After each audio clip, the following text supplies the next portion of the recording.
Je m'appelle Elias, j'ai 27 ans, et je vis seul dans un petit 2 pièces à Annecy, au 3e étage. Je suis développeur freelance, officiellement indépendant, en réalité scotché à mon bureau du matin au soir. Depuis qu'Anaïs est partie il y a 3 mois, l'appartement sonne creux. Elle a emporté ses plantes et ses livres. Il reste mon canapé gris, mes écrans et un silence qui colle. Ce vendredi de novembre, la pluie tombait en continu. Les gouttes frappaient la vitre comme des doigts impatients. Le tonnerre grondait au-dessus du lac. J'étais penché sur mon clavier, à corriger une interface, quand un éclair a blanchi la pièce. Une seconde plus tard, tout s'est éteint. L'écran, la box, la lampe, noir complet. Le bourdonnement de l'ordinateur a disparu, remplacé par le bruit de la pluie et le souffle du vent dans la cage d'escalier. Je trouvais mon téléphone sur la table basse. Sa lumière pâle découpait le salon, le canapé, le bureau encombré, les tasses vides. En face, aucune fenêtre n'était éclairée. Coupure générale. Dans le couloir, on entendait des portes qui claquaient, des pas, des voix surprises. Je dénichais 2 bougies au fond d'un tiroir, vestiges d'un vieux dîner. Je les allumai, et, aussitôt, la pièce changea. Les flammes projetèrent des ombres tremblantes sur les murs. Mon salon avait presque l'air chaleureux. Presque. C'est à ce moment-là qu'on frappa à ma porte. 3 coups rapides, assez secs pour couvrir la pluie. Je me raidis, la bougie à la main. À cette heure-ci, en plein orage, je n'attendais personne. « Oui » lançai-je. Une voix de femme, un peu rauque, me parvint. « Elias ?» C'est Léonie. Léonie, c'était ma voisine du dessus. On se croisait dans l'escalier depuis 1 an. Bonjour, bonsoir, quelques sourires.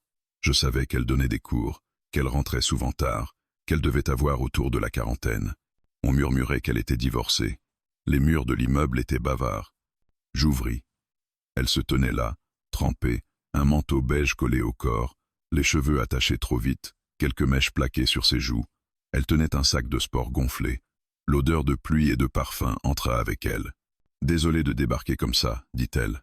Je ne savais pas trop où aller. Je m'écartai. Qu'est-ce qui se passe ? Entre. Elle franchit le seuil, posa son sac. L'appartement au-dessus du mien a une fuite, expliqua-t-elle. Et ça tombe chez moi. Le plafond, les spots, tout goutte. Avec la coupure, je ne vois rien et je n'ai pas envie de finir électrocuté. Je ne peux pas dormir là-haut. Elle parlait vite, comme pour rester debout. De près, je vis que ses mains tremblaient. « Tu as appelé le syndic ?» demandai-je. Elle eut un petit sourire amer. « Messagerie. Nous vous rappellerons. Pas ce soir, à mon avis. » Je la regardais, moi en jogging, pieds nus, elle élégante même mouillée, au milieu de mon couloir encombré de chaussures. Une chose était évidente. Elle ne pouvait pas remonter. « Tu peux rester ici, » dis-je simplement. « Tant qu'il faut. » Elle releva les yeux, comme pour vérifier. « Tu es sûr ? Je ne veux pas m'imposer. » « Léonie, tu ne t'imposes pas. Il fait sec ici, pas chez toi. On partage. » Je lui donnai une serviette et mis de l'eau à chauffer.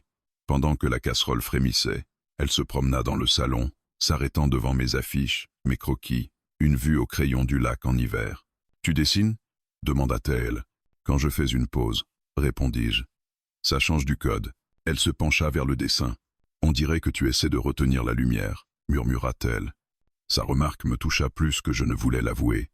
Nous bûmes le thé assis de part et d'autre de la petite table basse. La bougie entre nous dessinait un petit cercle de chaleur. On parla d'abord de la coupure, de la pluie, des voisins, puis, sans trop savoir comment, la conversation dévia.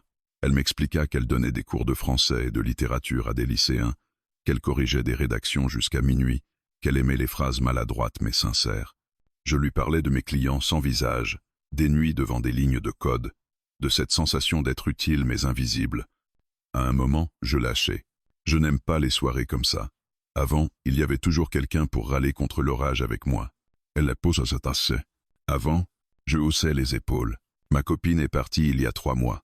Depuis, je parle surtout à mon écran. Elle ne détourna pas le regard. Quand mon ex-mari est parti, j'ai eu l'impression que les murs rétrécissaient, dit-elle. En réalité, c'était moi qui ne savais plus comment habiter ma vie. L'horloge marqua 11 heures. Dehors, la pluie continuait, et la rue restait noire. Je regardais Léonie, ses yeux fatigués, la serviette autour d'elle, son sac dans l'entrée. L'idée de la laisser remonter dans un salon qui goûtait m'était impossible. Je me levai, la gorge un peu serrée. « Écoute, dis-je en désignant le couloir, Ma chambre est là, le lit est grand. Si tu veux, tu peux y dormir cette nuit. Je prendrai le canapé. C'était poli, logique. Pourtant, au moment où les mots sortirent, j'eus la sensation nette de franchir une ligne invisible. Léonie leva les yeux vers moi. La lumière de la bougie accrocha ses iris. Elle posa sa tasse avec un soin exagéré, comme si chaque geste comptait. Sa réponse n'était pas encore là, mais je sentais déjà que cette nuit ne serait pas une nuit comme les autres. Léonie resta silencieuse un moment après ma proposition. Elle observait la flamme de la bougie comme si elle cherchait une réponse dedans. Le silence n'était pas pesant, juste, fragile, suspendu. Finalement, elle inspira doucement et dit « Merci Elias, je veux bien prendre le lit, juste pour cette nuit. » Elle avait dit ça d'un ton calme, presque professionnel, mais je vis sa poitrine se soulever, comme si elle relâchait enfin une tension qu'elle traînait depuis des heures. Elle se leva et attrapa son sac. Je la guidai vers la chambre, allumant une autre bougie posée sur ma commode. La pièce se teintait d'un jaune doux, presque rassurant. Je reculai pour la laisser entrer. « Prends ton temps, fais comme chez toi. Enfin, autant que possible. » Elle esquissa un sourire. « Je t'assure, c'est déjà beaucoup plus accueillant que mon plafond qui fuit. » Elle referma la porte, me laissant seul dans le salon. Je préparai le canapé, couverture, coussin, tout ce que je trouvais. Je n'étais pas fatigué. Mon cœur battait comme si j'avais couru un marathon. Une part de moi avait donné ma chambre par pure politesse. Une autre, plus secrète, avait senti que quelque chose de délicat venait d'être mis en mouvement, et je ne savais pas encore si j'avais peur ou hâte de le suivre. Quelques minutes plus tard, la porte de la chambre s'ouvrit. Léonie en sortit, portant un pull large que je lui avais prêté, les cheveux maintenant secs et mis en arrière. Elle semblait plus jeune d'un coup, ou peut être juste moins lourde. « Je n'arrive pas à dormir », avoua-t-elle en s'asseyant sur le canapé. Moi non plus. La pluie battait toujours contre les fenêtres, rythmant l'air comme un cœur impatient. On ralluma la bougie et on resta assis là, côte à côte, sans se toucher, mais pas éloignés non plus. « Tu sais, » dit-elle en fixant la flamme, « je n'aime pas les orages. » « Pourquoi ? Parce que ça me rappelle trop de choses qui ont éclaté d'un coup dans ma vie. » Elle prit une inspiration, comme si elle hésitait à continuer. Mais quelque chose dans la pénombre, dans la proximité de cette nuit exceptionnelle, la poussa à s'ouvrir. « Quand j'ai demandé le divorce, » dit-elle doucement, « mon ex-mari est devenu imprévisible. Pas violent, pas physiquement en tout cas. Mais les mots peuvent blesser plus fort que des coups. Il criait, puis s'excusait, puis recommençait. Je ne savais plus qui il était. Je l'écoutais, immobile. Tout ce qui ressemblait au chaos me faisait sursauter, même un coup de tonnerre, comme si quelque chose allait exploser à nouveau. J'eus une envie irrépressible de poser ma main sur la sienne, mais je me retins. « Tu n'as pas à me dire tout ça » murmurai-je. « Peut être que si. Je n'en parle pas souvent. » Mais ce soir, sa voix se brisa légèrement. Elle sourit tristement. Ce soir, il paraît que mon plafond avait décidé que j'avais besoin d'un témoin. On rit tous les deux, doucement, un rire qui soulage. Elle reprit. « Et toi, Elias, pourquoi tu n'arrivais pas à dormir ?» Je me figeai. Ce n'était pas une question anodine. C'était une invitation à être honnête, être pour la première fois depuis longtemps. Parce que depuis qu'Anaïs est partie, dis-je lentement, le silence devient trop lourd la nuit. Le canapé aussi. Je me sens inutile, parfois, ou invisible. Je détestais l'admettre, mais les mots sortaient tout seuls. J'ai construit ma vie autour de quelqu'un qui ne voulait plus de moi, et maintenant, je ne sais plus trop comment vivre seul. Léonie me regarda sans détourner les yeux. « Tu n'es pas invisible, Elias. »« Pas du tout. » Je sentis mon visage chauffer. « Toi non plus, tu sais, » ajoutai-je. Elle baissa la tête, jouant avec la manche de mon pull. « C'est étrange. On vit dans le même immeuble depuis 1 an, et c'est la première fois qu'on se parle vraiment. »« Peut être qu'on attendait la bonne nuit, » répondis-je. Elle leva les yeux, surprise de ma phrase. « Peut être. » On resta là, quelques secondes, pris dans un silence qui n'était plus vide, mais chargé d'un courant discret. Puis elle soupira. « Je devrais essayer de dormir un peu. » Elle se leva, hésita, puis ajouta. « Si jamais tu as besoin.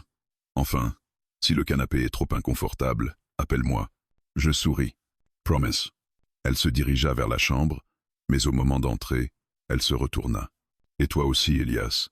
Tu peux m'appeler si tu n'arrives pas à dormir. » La porte se referma lentement. Je me couchais sur le canapé, mais mon corps refusait de s'apaiser. Je fixais le plafond, écoutant la pluie, repensant à tout ce qu'elle m'avait confié. Il y avait dans ces mots une fragilité que je n'avais jamais remarquée chez elle, une lumière aussi, tenue à distance mais bien réelle. Impossible de fermer l'œil. Je regardais l'heure. 1h54. Soudain, un bruit léger. La porte de la chambre s'ouvrit à nouveau. Léonie apparut dans l'embrasure, les cheveux lâchés, les bras serrés autour d'elle. « Elias, tu es réveillé ?» Je me redressai. « Oui. » Elle avança de quelques pas, doucement, comme si chaque mouvement était une décision. « Je n'y arrive pas. À dormir. » Elle mordilla sa lèvre, hésita longuement, puis souffla. « Je me sens mieux quand je ne suis pas seul. » La flamme de la bougie se reflétait dans ses yeux. Je me levai, incapable de rester assis. « Tu veux que je reste un moment dans la chambre ?» Elle secoua la tête. « Pas un moment. Pas dans le silence. Pas séparés. » Elle s'approcha doucement, si près que je sentis son parfum mêlé à la pluie et au savon. « On peut arrêter de faire semblant, Elias, » murmura-t-elle. « On peut juste être deux, cette nuit. » Je restai figé. « Léonie, je ne veux pas te mettre mal à l'aise. Tu ne le fais pas. C'est ça le problème.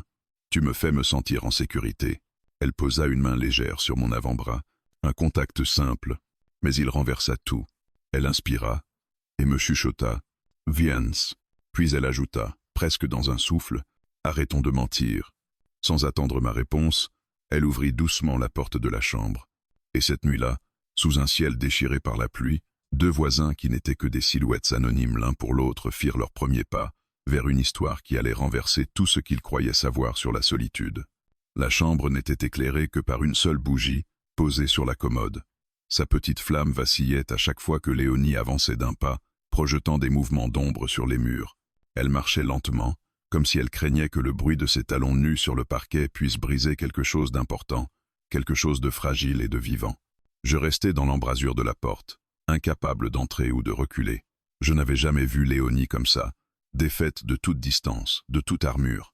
Ses épaules semblaient lourdes, ses yeux brillaient d'une lumière incertaine, et sa respiration courte trahissait autant de peur que de désir. « Léonie » soufflai-je, mais ma voix mourut avant d'atteindre l'air. Elle se tourna vers moi. Un sourire timide, presque enfantin, courba le coin de ses lèvres. « Tu ne viens pas ?» C'était une question simple, mais dans son regard, il y avait quelque chose de bien plus profond. Une demande, una confiance, une vérité que ni elle ni moi n'osions affronter jusqu'à maintenant. Je franchis lentement la porte. La chambre paraissait étrangement différente sous cette lumière, plus intime, presque rétrécie, comme si les murs avaient décidé de se rapprocher pour nous obliger à voir ce que nous étions en train de devenir. Léonie s'assit au bord du lit, le pull que je lui avais prêté glissant légèrement sur son épaule, révélant une peau pâle qui capturait la lumière et la renvoyait doucement. « Je ne sais pas ce que je fais », avoua-t-elle dans un souffle. « Moi non plus », répondis-je. Elle rit, un petit rire qui vibra dans l'air, fragile mais réel. « Ça nous fait un point commun de plus. » Elle tira doucement sur la couverture, lissant un pli imaginaire, un geste nerveux mais touchant. Quand elle releva la tête, elle me regarda avec une intensité qui me fit vaciller. « Je n'ai pas envie que tu dormes seul, Elias. Pas ce soir. Pas... » Après tout ce qu'on vient de se dire, je m'approchai du lit et m'assis à côté d'elle. Le matelas s'enfonça légèrement sous mon poids, nos épaules se touchèrent.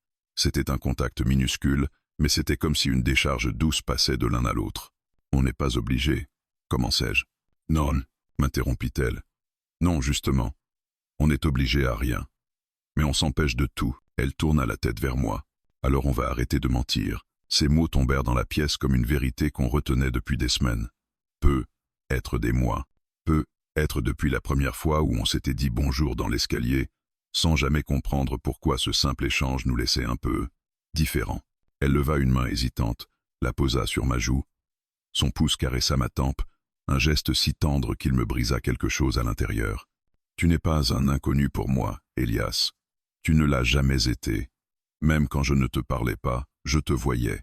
Je te voyais rentrer tard, fatigué.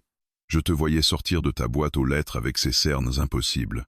Je me demandais toujours si quelqu'un prenait soin de toi. Je fermais les yeux une seconde. Sa main sur ma joue, sa voix, sa sincérité, tout cela me submergeait. Quand j'ouvris les yeux, elle était tellement proche que je pouvais sentir la chaleur de son souffle. Ses yeux bruns, pleins de cette fatigue que seule la vie peut donner, me fixait avec une honnêteté qui me désarma complètement. « Je veux juste, » murmura-t-elle, mais elle n'acheva pas. Elle n'avait pas besoin. Je savais exactement ce qu'elle voulait dire, ce qu'elle voulait éviter, et ce qu'elle voulait commencer. Je posai ma main sur la sienne. « Je suis là, Léonie. » Elle inspira un peu trop vite, comme si mes mots l'avaient prise par surprise. Puis elle avança, presque imperceptiblement, et nos fronts se touchèrent. C'était un baiser sans contact, juste une promesse dans l'air. Puis ses lèvres trouvèrent les miennes. Au début, ce fut un simple frôlement, timide, tendre, comme deux voix qui apprennent à chanter ensemble. Puis ses doigts glissèrent dans mes cheveux, et le baiser devint plus profond, plus sûr, plus urgent. Pas un désir pressé, un besoin retenu, une solitude qui reconnaît une autre solitude. Mes mains trouvèrent son dos, la courbe fragile de sa taille. Je sentis chaque respiration, chaque hésitation, chaque battement de son cœur contre ma poitrine. Elle s'interrompit un instant, les yeux mi-clos. « Je n'ai pas fait ça depuis longtemps », avoua-t-elle. Moi non plus. Elle sourit, posa sa tête contre mon épaule. « Alors on va prendre notre temps. D'accord ?» Je hochai doucement la tête. « D'accord. » On s'allongea, lentement, comme si on avait peur de faire trop de bruit, de briser la magie qui s'étalait sur la pièce comme une couverture chaude. Elle se glissa contre moi, sa main posée sur ma poitrine, ses jambes froides contre les miennes. Elle leva légèrement les yeux. « Tout tremble, Elias. Toi aussi. Alors on tremblera ensemble. » Sa phrase était un sourire, un pansement, un aveu. On resta enlacés, les bougies projetant des ombres sur les murs, la tempête dehors devenant une sorte de berceuse lointaine. Il y eut des baisers, des caresses lentes, des gestes retenus par le respect et non par la peur. Rien de précipité, rien de brutal. Juste deux êtres qui réapprenaient à sentir une présence humaine contre eux. À un moment, ella murmura, presque endormi. Tu sais, je crois que j'avais oublié ce que c'était, que quelqu'un me tienne sans rien attendre. Je l'embrassai sur le front. Moi aussi. Elle s'enfuit dans mon cou. On se soigne un peu, tu crois? Je resserrai mes bras autour d'elle. On commence, oui. Le vent frappa contre la fenêtre, mais cette fois, Léonie ne tressaillit pas. Au contraire, elle se rapprocha encore, comme si le bruit la rassurait, comme si elle savait enfin que plus rien ne pouvait s'effondrer au-dessus d'elle. Au milieu de la nuit, juste avant que le sommeil nous prenne, elle souffla, presque inaudible. Je suis contente que mon plafond ait décidé de me lâcher ce soir. Je ris doucement. Je suis content que tu sois descendu. Ses doigts serrèrent légèrement ma main. Eh, Alias? Oui? On n'est plus seul, hein? Non, pas ce soir, ni demain, pas demain non plus. Elle se détendit complètement, comme si elle abandonnait enfin un poids qu'elle portait depuis trop longtemps. Et c'est ainsi, dans le silence de cette nuit d'orage, qu'elle s'endormit contre moi. Et moi, pour la première fois depuis des mois, je dormis sans rêver de solitude. Je me réveillai avant elle. Pendant un instant, je ne compris pas où j'étais. La pièce baignait dans une lueur gris-bleu, celle de l'aube après une nuit trop longue, et l'odeur légère du parfum de Léonie flottait encore dans l'air. Puis je sentis son bras posé sur ma taille, sa respiration régulière contre ma poitrine, et la réalité me frappa. Léonie, dans mes bras, dans mon lit. Je restai immobile, comme si le moindre geste pouvait la réveiller et dissoudre ce moment fragile. Ses cheveux sombres étaient en bataille, une mèche collée contre sa joue. Elle avait cet air paisible que prennent les gens seulement quand ils se savent en sécurité. Je me surpris à sourire. Un vrai sourire, pas celui que je donnais aux voisins ou à mes clients. Un sourire qui venait d'un endroit que je croyais éteint. Mais lentement, comme si son corps sentait mon trouble, elle ouvrit les yeux. Deux grands yeux bruns encore brumeux de sommeil. Elle se redressa un peu, l'air perdu entre le rêve et le matin. « Bonjour », murmura-t-elle. Sa voix était rauque, douce, presque timide. « Bonjour », répondis-je. « Tu as dormi ?»« Mieux que depuis des mois. » Elle eut un sourire étrange, un mélange de joie et d'inquiétude. « Moi aussi. » Elle se redressa complètement et s'assit sur le bord du lit, les couvertures glissant le long de ses jambes. Son dos me tournait, mais même sans voir son visage, je sentis immédiatement qu'un poids venait de retomber sur ses épaules. Elle resta silencieuse. Trop silencieuse. Je me levai à mon tour, légèrement anxieux. « Ciao va ?» Elle hocha la tête, sans se retourner. « Oui, oui. J'ai juste besoin d'un moment. » Un froid subtil s'insinua dans la pièce. Rien à voir avec la température. C'était autre chose. Léonie finit par se lever, passa une main dans ses cheveux et regarda la bougie éteinte sur la commode. « Hier soir, dit-elle finalement. C'était... » Elle chercha ses mots, Mais ce qu'elle n'arrivait pas à dire criait déjà dans son expression. J'ai peur, Elias. Je me figeais. Du quoi? De refaire les mêmes erreurs. Elle inspira longuement et se tourna enfin vers moi. Dans ses yeux, il y avait quelque chose que je n'avais pas vu la veille. Un mur qui revenait. Un mur qu'elle essayait désespérément de reconstruire avant qu'il ne soit trop tard. Elias, hier, on était seuls, vulnérables, un peu perdus. Je ne veux pas que tu penses que... Je sentis une douleur sourde s'ouvrir dans ma poitrine. Que quoi? Que c'était prévu? Ce n'était pas prévu, dis-je calmement. Justement. C'est ça qui m'effraie. Elle passa devant moi et se dirigea vers l'entrée, ramassant son sac, comme si l'urgence de fuir l'idée d'un nous était plus forte que tout. Léonie. Attends. Elle s'immobilisa, le dos encore tourné. J'ai continué. Hier soir, tu n'étais pas seule à avoir peur. Elle se retourna lentement. Je sais. Et c'est pour ça que je dois réfléchir, avant de faire n'importe quoi. Elle est ajusta son poule. Je vais retourner voir l'état de mon appartement. J'ai besoin d'air. Elle ouvrit la porte. On se parle plus tard, d'accord? Je hochai la tête, même si rien en moi n'était d'accord. La porte se referma dolcemente. Et le silence, ce vieux silence que je détestais tant, retomba comme un couperet. La journée passa dans une lenteur insupportable. Je travaillais un peu, ou du moins je fis semblant. Je rafraîchis mon mail toutes les 3 minutes. Je vérifiais ma boîte aux lettres 2 fois, sans raison. Aucun message. Aucune nouvelle. Léonie s'était évaporée comme si la nuit n'avait été qu'une parenthèse, une brèche dans le réel qui se refermait déjà. Jeromina y mille scénarios. Je me disais qu'elle regrettait, qu'elle avait honte, qu'elle s'était rendue compte que j'étais trop jeune, trop fragile, trop tout. À chaque hypothèse, une autre douleur se rajoutait. Je marchais en rond dans l'appartement jusqu'à ce qu'un bruit sec sur le parquet me fasse sursauter. Une enveloppe venait de glisser sous la porte. Une simple enveloppe blanche. Mon cœur se mit à tambouriner alors que je la ramassais. Mon prénom était écrit dessus, d'une écriture fine, élégante, nerveuse. Je déchirai l'enveloppe. À l'intérieur, un feuillet, un dessin. Moi, endormi. La tête tournée vers elle, une mèche sur le front, un bras posé sur la couverture. Le trait était à la fois doux et vibrant. J'en eus le souffle coupé. Elle m'avait dessiné, pendant que je dormais, pendant que je pensais qu'elle hésitait encore à me laisser rester. Aldous quelques mois. Je ne t'ai pas utilisé. Je suis juste terrifié. Léonie. Je restai longtemps immobile, la feuille tremblant entre mes doigts. Il n'y avait pas de promesse, pas d'excuse, pas de revenons en arrière. Mais il y avait quelque chose de plus profond, plus vrai, la confession d'une femme qui avait appris à survivre seule, et qui, pour la première fois depuis longtemps, osait laisser quelqu'un entrer. Je m'assis sur le canapé, le dessin serré contre moi, et pour la première fois depuis le matin, je respirais un peu. Elle n'était pas partie. Elle n'avait pas disparu. Elle se battait juste contre ses fantômes. Et ce papier dans ma main n'était pas un adieu. C'était une porte entr'ouverte. Je murmurais dans le silence de l'appartement. Je ne te laisserai pas affronter ta peur seule, Léonie. Pas cette fois. La tempête dehors était passée. La tempête entre nous, elle, venait tout juste de commencer. Je montais les escaliers 2 par 2, la lettre dans la main, mon cœur battant comme si j'allais affronter une bataille que je ne pouvais plus repousser.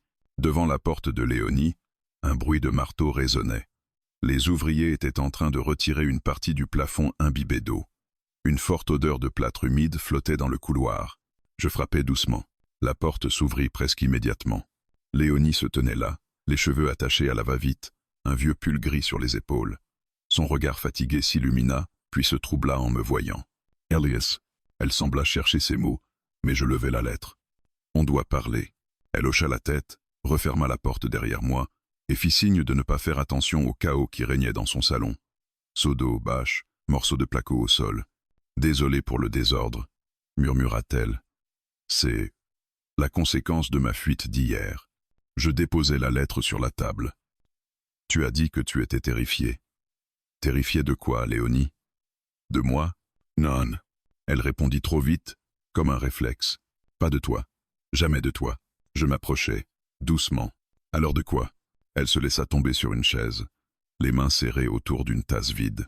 De refaire les mêmes erreurs, de m'attacher trop vite, de m'attacher à quelqu'un qui mérite mieux que mes bagages. Elle soupira, se frottant le visage. « Tu sais, Elias, j'ai 36 ans. Je me suis construite et détruite plusieurs fois.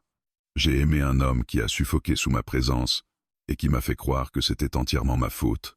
Quand il est parti, j'ai juré de ne plus jamais me mettre dans une position où quelqu'un pourrait me briser. Je restais debout, incapable de la quitter des yeux. Léonie, je ne suis pas lui. Je sais. C'est ça qui complique tout. Elle se leva et fit quelques pas vers la fenêtre brisée. Avec toi, c'est différent. Trop différent. Tu es tendre, tu es honnête, tu es lumineux. Et quand quelqu'un comme toi s'approche trop près, j'ai l'impression que tu vas voir toutes les fissures que j'essaie de cacher. Je sentis ma gorge se serrer. Et tu crois que je n'ai pas de fissures, moi? Elle tourna brusquement la tête, surprise. Je m'avançai. Tu crois que je n'ai pas peur de souffrir encore? Tu crois que je ne me demande pas chaque minute si je vais être assez pour toi? Tu crois que cette nuit n'a rien réveillé chez moi? Elle recula, comme si mes paroles la touchaient trop vite, trop fort. Ilias. Je posai mes mains sur ses épaules. On est deux à être terrifiés, Léonie. Deux. Et tu sais quoi? Ça rend les choses moins effrayantes. Pas plus. Moins. Ses yeux brillèrent, mais elle résista encore. Et si je te fais du mal sans le vouloir? Et si c'était moi qui t'en faisais? Elle baissa les yeux. Alors ce serait ma faute. Non. Ce serait la vie. Elle inspira profondément, mais ses mains tremblaient. J'ai l'impression d'être trop vieille pour toi. Trop marquée. Trop compliquée. Je secouai la tête. Tu veux dire trop vrai? Parce que c'est exactement ce dont j'ai besoin. Un silence s'installe. Un silence lourd, vibrant, prêt à éclater. Puis, d'une voix presque brisée, elle demanda « Pourquoi tu t'accroches, Elias? Pourquoi moi ?» Je pris son visage entre mes mains. Parce que quand je suis avec toi, je sens que tout ce que j'ai vécu avant n'était pas une perte de temps, mais une route pour arriver là. Parce que tu m'apaises autant que tu me fais peur. Parce que tu me regardes vraiment. Parce que tu m'as dessiné pendant que je dormais. Parce que tu n'as rien cherché à gagner hier. Tu voulais juste que je reste. Une larme roula sur sa joue. Je ne veux pas être ton refuge. Tu n'es pas un refuge. Je posai ma main sur sa poitrine. Tu es une choice. Elle éclata enfin. Un sanglot, pas bruyant, pas dramatique. Un sanglot libérateur, retenu depuis des mois peu. Être. Elle se laissa tomber contre moi, ses bras serrés autour de ma taille, son front contre mon épaule. « Je suis tellement fatigué d'avoir peur », murmura-t-elle. « Alors laisse-moi tenir ta peur un moment. » Nous restâmes enlacés longtemps, debout au milieu du chaos de son salon. Quand elle releva la tête, ses yeux brillaient d'une détermination nouvelle. « Elias, si tu veux vraiment de moi dans ta vie, » elle déglutit, sa voix tremblant légèrement. « Alors tu devras m'apprendre à y croire. » Je caressai doucement ses joues encore humides. « On le fera ensemble, pas à pas. » Elle hocha la tête. « Et tu dois savoir quelque chose. Si on commence, je ne veux pas que ce soit une parenthèse. Je ne veux pas d'une nuit. Je veux quelque chose de vrai, même si j'ai peur, même si c'est lent, même si c'est imparfait. » Je souris. « Léonie, je ne veux rien d'autre. » Elle inspira profondément, puis prit mes mains dans les siennes. « Alors, essayons. » Ce mot « essayons » résonna comme une promesse, un engagement fragile mais réel. Elle n'avait pas dit oui, elle n'avait pas dit « je t'aime », mais elle avait dit « je veux essayer ». Avec toi, et c'était suffisant. Pour la première fois depuis longtemps, je sentis un poids s'écrouler à l'intérieur de moi. Elle me regarda longtemps, comme si elle voulait graver mon visage dans sa mémoire. Puis elle moi. Reste un peu. Ne pars pas maintenant. Je passai mes bras autour d'elle à nouveau. Je ne pars plus, Léonie. Pas même si je panique, pas même si tu paniques, pas même si je doute aussi. On doutera ensemble. Elle sourit, un sourire timide, fragile, mais magnifique. D'accord, ensemble. Et ce fut ce mot-là, ensemble, qui effaça la dernière barrière entre ses peurs et les miennes. Les jours qui suivirent notre conversation furent remplis d'une sérénité étrange, comme si nous marchions sur une corde tendue, parfaitement conscients que chaque geste, chaque mot, chaque regard avait désormais un poids nouveau. Rien n'était simple, mais rien n'était fragile non plus. C'était délicat, une construction patiente, une intimité apprivoisée. Léonie m'avait dit « essayons », et depuis, nous essayons vraiment. Elle passait plus de temps chez moi qu'elle ne voulait l'admettre. Elle venait juste pour un café, puis restait pour déjeuner. Elle devait retourner travailler, mais se retrouvait à réviser des dossiers sur ma table basse, ses pieds sous une couverture, sa tête posée contre mon épaule. Elle ne dormait pas toujours chez moi, mais quand elle partait, sa présence continuait de flotter dans l'air, enveloppante, rassurante. De mon côté, j'étais incapable de me concentrer sur autre chose qu'elle. Sunrise. sa voix basse quand elle réfléchissait, l'éclat presque enfantin qu'elle retrouvait parfois quand elle dessinait. Et son regard, ce regard qui me traversait et me construisait en même temps. Un soir, alors qu'elle était assise sur mon canapé, je remarquai quelque chose qui me fit sourire. Elle avait laissé une brosse à cheveux dans ma salle de bain, et un foulard accroché à la patère, une tasse préférée dans mon placard. Des traces discrètes d'elle, comme si elle avait commencé à s'installer sans en avoir conscience. Elle s'en rendit compte quand elle attrapa ce foulard avant de sortir. Oh, je vais le reprendre. Non, laissez-le. Elle me regarda, hésitant entre la panique et la douceur. Tu es sûr? Oui. Ça me plaît de voir que tu reviens. Elle ne répondit rien, mais elle resta encore 2 heures de plus. Un samedi matin, Léonie frappa à ma porte, un sac dans une main et 2 croissants dans l'autre. On fait un truc aujourd'hui. Lève-toi. Un truc? Oui. Un truc. Un vrai rendez-vous. Pas un café improvisé ni un dîner par accident. Je veux qu'on fasse quelque chose, officiel. Je restai un instant sans voix. C'était elle qui proposait, elle qui avançait, elle qui réduisait la distance. D'accord, soufflai-je. Où tu veux. À toi de choisir, répondit-elle en me poussant gentiment vers la salle de bain. Mais vite. Avant que je change d'avis, elle plaisantait, mais je voyais parfaitement que derrière son sourire, il y avait une tension douce. La tension de quelqu'un qui saute d'une falaise, en espérant que l'eau sera chaude. Nous avons pris la voiture. Au début, elle chantonnait avec la radio. Puis elle s'est tue, observant le paysage défiler. Tu m'emmènes où? C'est une surprise. Elle soupira. Tu vas me tuer avec ta spontanéité, Elias, et toi avec ta manie de tout contrôler. On est quitte. Elle rit, secouant la tête. C'est fou. Je ne pensais plus être capable de rire comme ça. Je la regardai un instant. Ses yeux fixaient la route, mais quelque chose dans son expression, c'était comme voir une blessure se refermer lentement. Nous arrivâmes au lac près de la forêt, mon endroit préféré depuis mon adolescence. Un lieu calme, sans bruit, sans regard extérieur, un endroit où les décisions semblaient plus faciles. « Wow !» murmura-t-elle. Elle descendit de la voiture, fascinée par le reflet du soleil sur l'eau. « Tu ne m'avais jamais parlé de cet endroit. Je n'en parle pas souvent. C'est un morceau de moi que je garde pour les jours importants. Et aujourd'hui est un jour important. Oui, elle me regarde. Long temps, sans sourire, juste. Avec vérité, nous nous promenâmes le long du sentier. De temps en temps, sa main frôlait la mienne.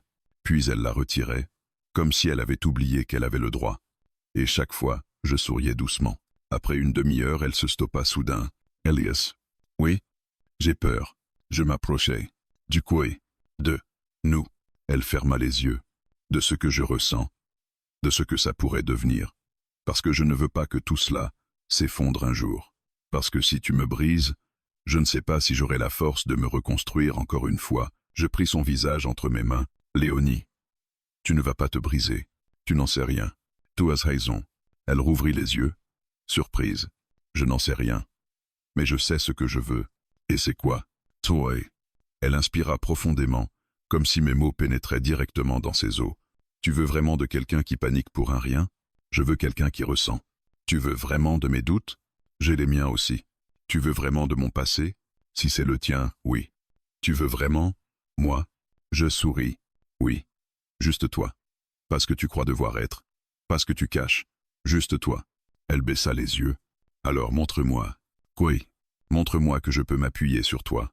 Montre-moi que si je m'effondre, tu resteras. Je suis là, Léonie. Montre-le-moi. Pas avec des mots. Avec toi. Avec un geste que je ne pourrais pas oublier. » Je pris sa main. Son souffle se bloqua. Je la guidai lentement vers un rocher près de l'eau. Le soleil couchant embrasait la surface du lac de couleur chaude. Je la fis asseoir. Me mis à genoux devant elle. Pas pour une demande. Non, pour être à sa hauteur. Pour lui montrer que je pouvais être vulnérable aussi. « Léonie, je ne te promets pas que tout sera simple. » Je pris sa main. « Je ne te promets pas qu'on ne fera jamais d'erreur. » Je posai ma tête contre son ventre. « Mais je te promets que je resterai. Même quand tu doutes, même quand tu paniques, même quand tu voudras me repousser, je resterai. » Elle tremblait.